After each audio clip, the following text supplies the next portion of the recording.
So we're at that point in the week where we're very slightly delirious with inspiration and exhaustion. So I prescribe some more laughter. But first, a very short film introducing the genius that is Bassem Youssef. If you're exhausted, you won't be soon. Enjoy.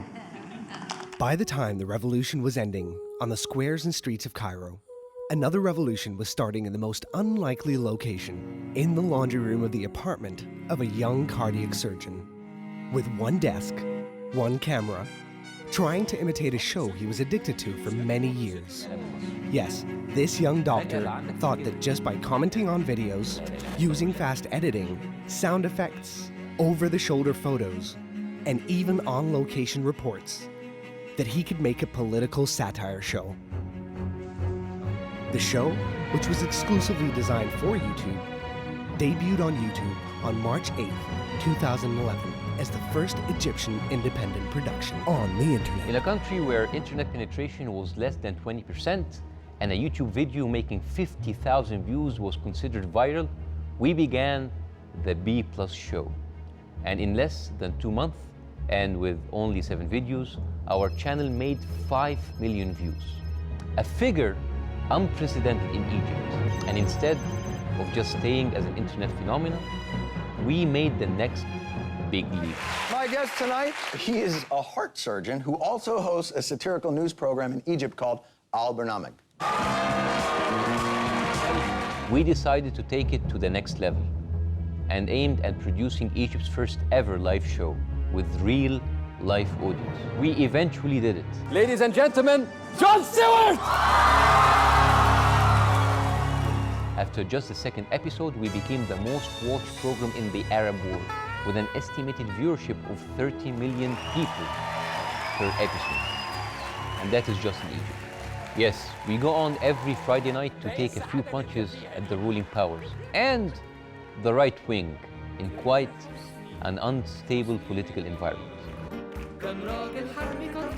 Every week, an estimated 30 million people tune in. Egyptians have never seen anything like this before. Bassem saved his best material for former President Mohamed Morsi. Look at what Morsi wore when he received an honorary doctorate in Pakistan. Now look at how Bassem portrayed it on the air. Bassem was accused of damaging Egypt-Pakistan relations. Egyptians across the country laughed themselves silly, but Morsi was not amused by the hat joke. A warrant was issued for Bassem's arrest. He was formally accused of insulting the president and insulting Islam. Due to his global reach through YouTube, he was able to influence perceptions worldwide. On the 30th of June, people took to the streets to overthrow the Muslim Brotherhood's regime, and Bassem was now faced with a new reality that he should continue with his message of satire, regardless of the circumstances.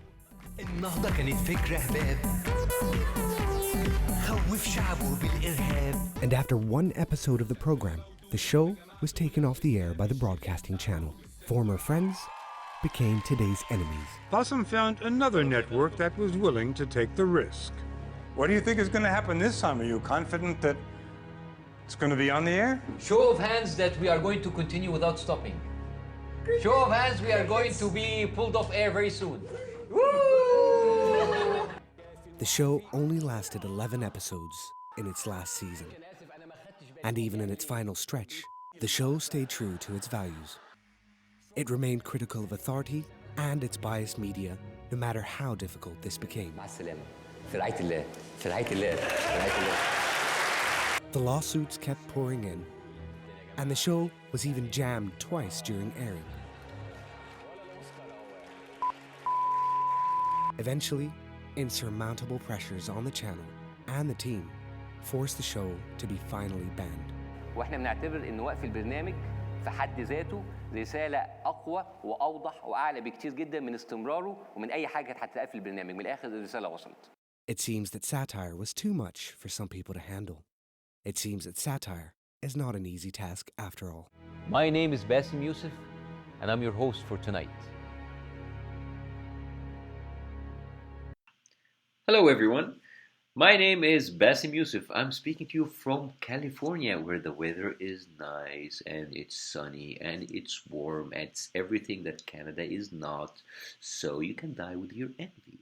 Anyways, I'm talking to you today because I want to speak about Calgary Film Nights, or in other words, Calgary Arab Film Nights, or as we say it in Arabic, Calgary. But it is the only Arab film festival in West Canada, a very small category to choose from.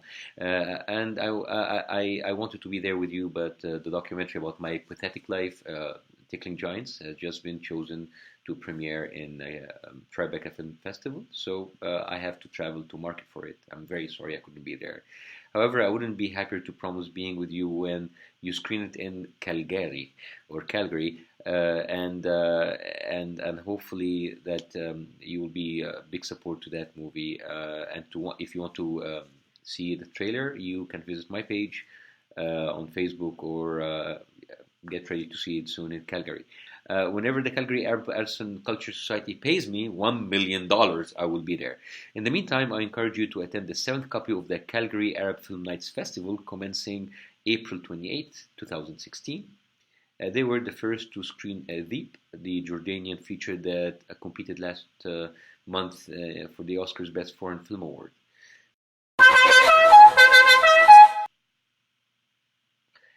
As well, remember Shadi Alphonse, my friend, my good colleague at the El Bernamig.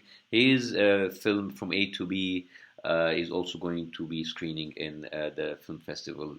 So please be there and watch it. Don't miss it. Take my word. I have not seen it. I have not watched it. I don't intend to, but I hear amazing stuff. Yeah. So this year they have an interesting selection of features and documentaries by world-renowned filmmakers that I am sure you will love. They are still waiting to hear from Selma Hayek. Yes, and if that happens, so to hell with my documentary. I'm coming. No pun intended. So see you soon, Calgary. Bye bye.